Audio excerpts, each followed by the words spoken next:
Lolth is one of the most famous villains in all of D&D history, right? Going down to the very, very early modules that would come out, which was the Queen of the Demon Web Pits. That was Lolth. And she's made her presence felt in many other D&D campaigns since. Lolth is a goddess. She's not a demigod, she's not a powerful demon only, she's a full-on goddess. That means something in the D&D world, meaning she's a very, very powerful character and a very famous character.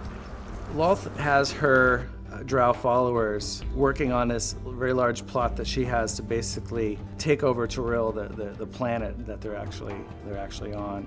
And one of the ways that she's going to conquer this world is with this ritual that the drow do. It's called the Darkening. Darkening is a magical form of night. It's almost like an eclipse or something that follows the drow with them wherever they go. The drow are much less powerful when they're not in the darkness. They've become acclimated to living in the Underdark. They're used to living in total darkness, and it gives them an advantage over their enemies. And when they attack the overworld of Faerun, they bring the darkness with them. And this is something the players will encounter. In designing the Demon Web, we heavily relied on the writings of Wizards of the Coast. They basically have some short snippets of what the Demon Web should look like. And so we took those writings and we tried to realize them with a concept artist. We heavily collaborated with Wizards of the Coast to make sure we were hitting the right vision, and it was in line with what they thought as well.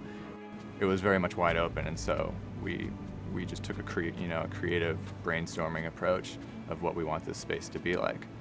The biggest challenge with the Demon Web is it's a large space. Basically, the Demon Web is a void that has a bunch of asteroids and planets that have been destroyed under the reign of Lolth. Her main lair is the main gravitational force that binds it all together. Everything's kind of held together with webs and whatnot. And how do you represent such a large space and walk around it and show the chaos that is Lolth all at the same time?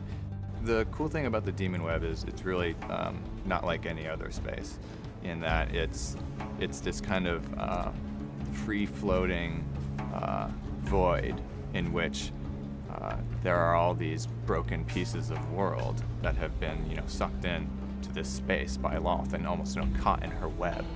And the players, are traveling through this space where it's like there's no up, right? So what's really important for Jeff and I is to give the players that sense of vertigo, of disorientation, obviously without making anybody sick, but we want to capture that to help make this space feel very unique.